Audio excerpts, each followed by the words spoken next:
The afternoon sun hung low over the valley, painting the ranchland in shades of amber and gold. Ethan worked alone by the river, his hammer striking nails into weathered fence posts, with the steady rhythm of a man who'd spent his whole life doing honest work. The sound of water moving over smooth stones mixed with the occasional call of a hawk circling overhead. He liked days like this, when the world felt simple and his thoughts could wander without interruption. The ranch had been in his family for 3 generations, and every acre of it carried memories he couldn't shake even if he wanted to. At 34, Ethan had grown comfortable with solitude. People in town called him distant, some said cold, but the truth was simpler than that. He just didn't see the point in filling silence with empty words. His father had taught him that actions mattered more than anything a man could say, and Ethan had lived by that principle ever since the old man passed. He fixed what was broken, helped when help was needed, and kept to himself otherwise. It was a quiet life, but it suited him fine. The sound came suddenly, a small cry that cut through the peaceful afternoon like a knife. Ethan froze, his hammer halfway to the next nail. He straightened slowly, scanning the curve of the riverbank with narrowed eyes. At first he saw nothing but tall grass and the glint of water in the sunlight. Then movement caught his attention, a figure bent awkwardly near the water's edge, one hand gripping a low tree branch for balance. Ethan set down his tools and started walking, his boots crunching over dry earth and scattered stones. As he got closer, the figure became clearer. A woman stood ankle-deep in river clay, her face tight with frustration and pain. Her brown hair was pulled back in a braid that had come half loose, and her simple hiking clothes were dusted with dirt. She was pulling at her leg with both hands, but the clay held her boot like it had no intention of ever letting go. He cleared his throat so he wouldn't startle her. "Ma'am, you need help?" Quote. She looked up fast, her eyes wide with surprise. For a moment she just stared at him, like she was trying to decide whether his arrival made things better or worse. Then her shoulders sagged with relief. "My boot's stuck," she said, her voice shaky but steady enough. "I can't get it out, and my ankle hurts when I pull." Ethan stepped closer, careful to keep his movements slow and unthreatening. He crouched a few feet away, studying the situation with the same calm attention he gave to everything. The clay was thick and dense, the kind that dried hard as concrete in the summer heat but turned to quicksand near the water.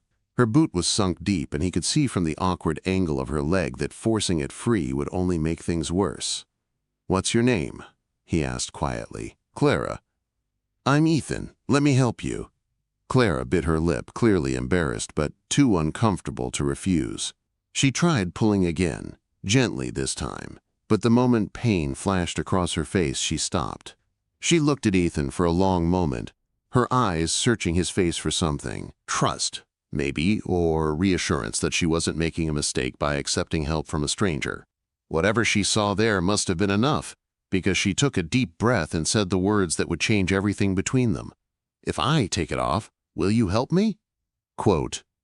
Ethan blinked, confused for half a second. "Take what off?" Quote. "My boot," she said quickly, her cheeks turning pink. "If I take my foot out of the boot, I can get free. But I can't reach the laces without bending, and my ankle's too swollen.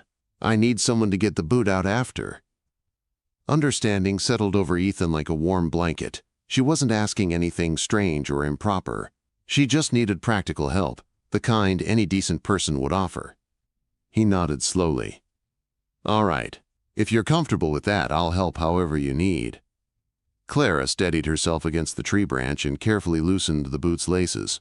Her hands trembled slightly, whether from pain or nerves Ethan couldn't tell. When she finally slid her foot free, he saw the angry red swelling around her ankle and knew immediately she couldn't walk on it. She lifted her bare foot clear of the clay, wobbling dangerously, and Ethan instinctively moved closer without touching her. "You good?" he asked. "Just help me get the boot out," she said, trying to sound stronger than she felt. Ethan crouched down and wrapped both hands around the top of the boot. The clay held it tight, refusing to give.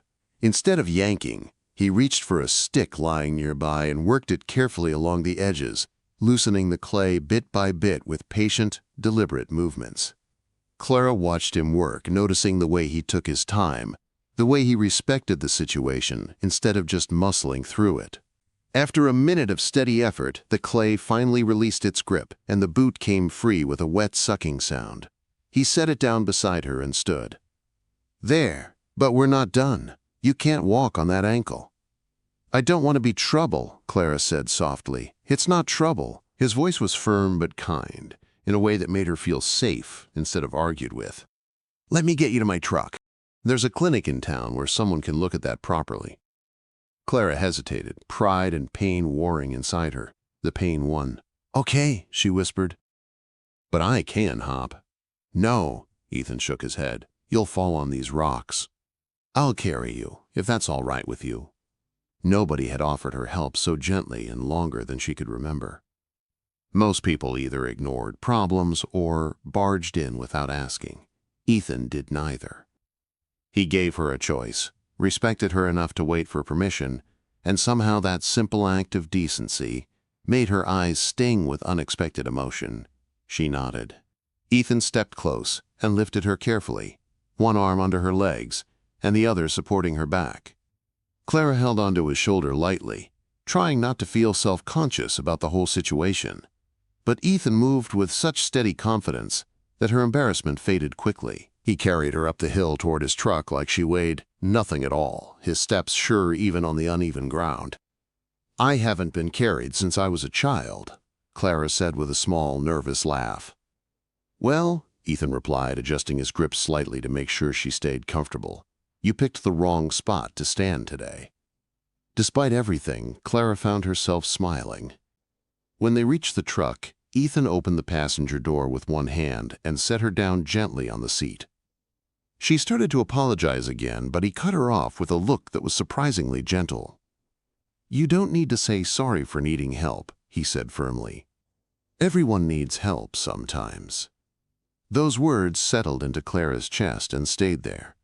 She watched him walk around the truck and climb into the driver's seat, and for the first time since moving to this small town 2 weeks ago, she felt like maybe she'd made the right choice coming here.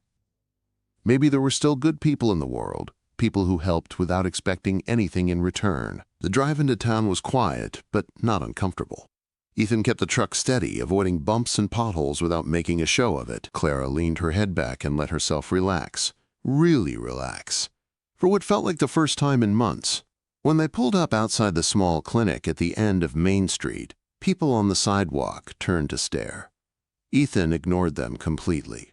He came around, lifted Clara again, and carried her straight through the front door. The nurse behind the counter looked up and her mouth fell open. "Goodness, what happened?" Quote, "She hurt her ankle," Ethan said simply. "Got stuck in clay by the river." The nurse pointed to a chair and Ethan set Clara down carefully. While the nurse examined the injury, Ethan stood near the doorway, with his arms crossed loosely, watching over Clara like he had no intention of leaving until he knew she was okay. The nurse wrapped Clara's ankle in a cold compress and gave instructions about rest and elevation. Clara listened and nodded, but her eyes kept drifting back to Ethan, anchoring herself to his steady presence. "It's sprained badly," the nurse said, "but not broken. You're lucky he found you." "Yes," Clara said quietly, meeting Ethan's gaze across the room. "I know." When the paperwork was done, Clara insisted she could call a taxi. The nurse laughed. "There's no taxi service in this town, honey. Your best bet is this man right here." Ethan didn't hesitate. "I'll take you home." Quote, Clara gave him the address, and they drove through the small town in comfortable silence. When they reached her rented house, a modest place with boxes still stacked in the corners, Ethan carried her inside and set her gently on the couch. Clara looked up at him, suddenly unsure how to thank someone for this kind of kindness. If you like this story of unexpected kindness, please hit that like button and let me know in the comments. "Can I get you anything before I go?" Ethan asked. Clara didn't want him to leave yet, but she didn't know how to say that without sounding desperate. "Could you hand me that water bottle from the counter?" Quote.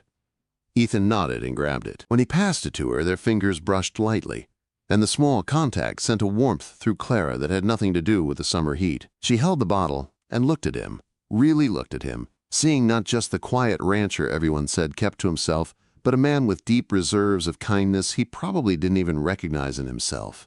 "Thank you, Ethan," she said, "for everything." "You don't have to thank me." But his voice was softer now, like maybe her gratitude meant more to him than he wanted to admit. "If you need anything," he added, turning toward the door, "anything at all, I live 3 miles down the road. You can knock any time." Clara believed him. She could see in his eyes that he meant every word. Before he left, he paused at the door without turning around. "You were brave today," he said quietly. "A lot of people panic when they get stuck. You stayed calm." "Only because someone finally showed up," Clara whispered. Ethan nodded once, then stepped outside and closed the door gently behind him. Clara sat on the couch for a long time afterward, staring at the space where he'd been standing. Her ankle hurt and her pride was bruised, and she was exhausted, but underneath all of that was something else. Hope.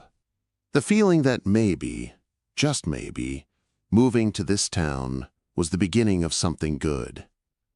The next morning, the whole town was buzzing. News traveled fast in a place this small, and by the time the sun was fully up, everyone had heard about the quiet rancher carrying a stranger through the streets. People gathered at the cafe and the general store, whispering with raised eyebrows and curious smiles. Ethan had always kept his distance, always stayed on the edges of town life. Seeing him show that kind of open care for someone shocked people in the best possible way. Ethan himself spent the morning working like he always did, feeding horses and mending fences and trying not to think too hard about the way Clara had looked at him when he said goodbye. But his mind kept drifting back to her anyway, to the softness in her voice and the trust in her eyes. He told himself he was just being neighborly, that anyone would have done the same.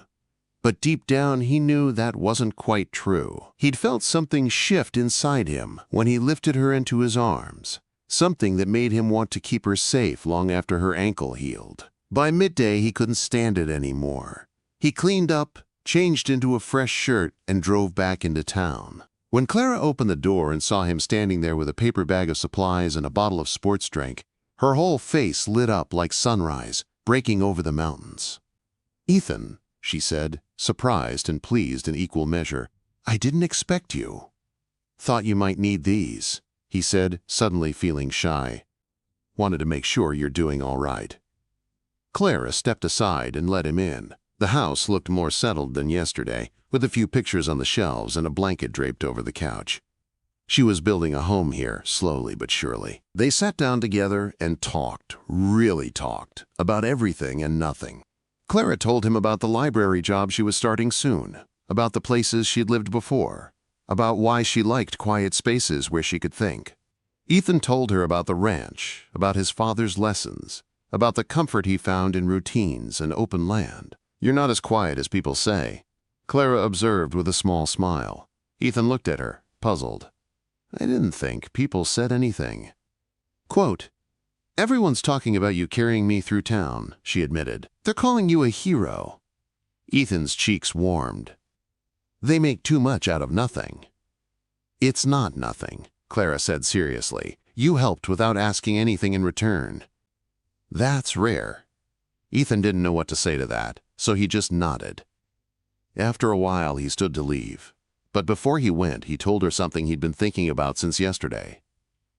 "You're stronger than you think," he said quietly. Clara's eyes softened. "Only because someone showed up at the right moment." Quote, over the next few days, Ethan found himself visiting more often. He told himself he was just checking on her recovery, making sure she had everything she needed. But the truth was simpler and more complicated than that. He liked being around her. He liked the way she listened when he talked, the way she smiled at his quiet jokes, the way she made him feel seen in a way he hadn't felt in years. Clara felt it too. Every time Ethan knocked on her door, her heart lifted.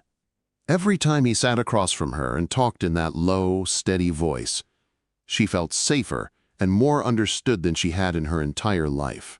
She told him about the hikers who'd walked past her that day at the river, the ones who'd seen her struggling and kept going anyway. Ethan's jaw tightened when he heard that, and Clara saw something fierce and protective flash in his eyes. "They shouldn't have done that," he said. "No," Clara agreed, "but you did the right thing." And that made all the difference. Quote, one evening, as the sun set outside Clara's window and painted the room in shades of orange and gold, Ethan sat beside her at the small dining table. Clara had insisted on moving there instead of staying on the couch, and Ethan had helped her walk the few steps with his hand steady at her elbow. The touch had been brief but electric, and now they sat closer than they needed to, the space between them charged with something neither could quite name. "Can I ask you something?" Clara said softly. "Anything. Why did you really come today?" Quote. Ethan took a slow breath. He wasn't good with words, never had been. But something about Clara made him want to try. "Because I didn't want you to feel alone," he said. "And because I wanted to see you." If you're enjoying this journey, drop a like and share your favorite moment in the comments below. Clara's breath caught. The honesty in his voice, the vulnerability in his eyes. It was everything she'd been hoping to hear but hadn't dared to expect. She reached across the table and placed her hand over his. Ethan looked down at their joined hands, then back up at her face, and for the first time in longer than he could remember, he felt like he'd come home. But just when things felt perfect, the world outside reminded them it was watching. The next morning, Clara limped to her mailbox and found a note tucked inside. The handwriting was unfamiliar, the message short and cold. "People are talking. Be careful who you trust." Clara's stomach twisted. She took the note inside and stared at it, trying to make sense of the warning. Was someone trying to protect her? Or was this jealousy, small-town gossip, turning ugly? She didn't know, but the note planted a seed of doubt that grew throughout the day. When Ethan came by that afternoon, she was quieter than usual, distracted. He noticed immediately. "Something wrong?" he asked. Clara hesitated, then showed him the note. Ethan's expression darkened as he read it. "Do you know who wrote this?" Quote, "No," Clara said. "But it makes me wonder, what if people think we're moving too fast? What if they're saying things about you because of me?" Quote, "I don't care what people say," Ethan said firmly. "But I do," Clara said, her voice breaking slightly. "I don't want to cause problems for you. You've lived here your whole life. I'm just someone who showed up 2 weeks ago." Ethan set the note down and took both her hands in his. "Listen to me. I don't know who wrote this, and I don't care. What I care about is you. What we have, whatever this is, it's real. And I'm not letting small-minded gossip take that away." Clara wanted to believe him. But fear had taken root, and it whispered that maybe she was being foolish. Maybe she was reading too much into kindness. Maybe she should pull back before she got hurt. She pulled her hands away gently. "I think I need some time to think," she said quietly. Ethan's face fell, but he nodded. "All right. Take whatever time you need." He left without another word, and Clara sat alone in her house, feeling like she'd just made the biggest mistake of her life. Days passed. Ethan didn't come by, respecting Clara's request for space even though it killed him not to see her. He threw himself into ranch work, fixing things that didn't need fixing, riding out to check cattle that were perfectly fine. But nothing distracted him from the ache in his chest. Clara, meanwhile, spent her days second-guessing everything. She missed Ethan terribly, missed his steady presence and the way he made her feel safe. She realized that fear had made her push away the one person who'd shown her genuine care. The note, whoever wrote it, didn't matter. What mattered was the connection she'd felt with Ethan, the way he'd looked at her like she was worth protecting. On the 7th day, Clara couldn't stand it anymore. Her ankle was healed enough to walk carefully, so she made her way to Ethan's ranch. The walk was longer than she expected, and by the time she reached his property, her ankle was throbbing again. But she didn't care. She had to see him. She found him in the barn, mucking out stalls with his shirt sleeves rolled up and sweat on his brow. When he looked up and saw her standing there, his eyes went wide with surprise and something that looked like hope. "Clara," he said, dropping the pitchfork. "Your ankle? You shouldn't be walking that far." "I had to see you," she said breathlessly. "I'm sorry, Ethan. I'm sorry I pushed you away. I was scared of what people might say, scared of getting hurt. But being without you this week hurt worse than anything." Quote, Ethan crossed the barn in 3 long strides and stopped just in front of her, close enough that she could feel the warmth radiating from him. "You don't have to apologize," he said. "I understand being scared."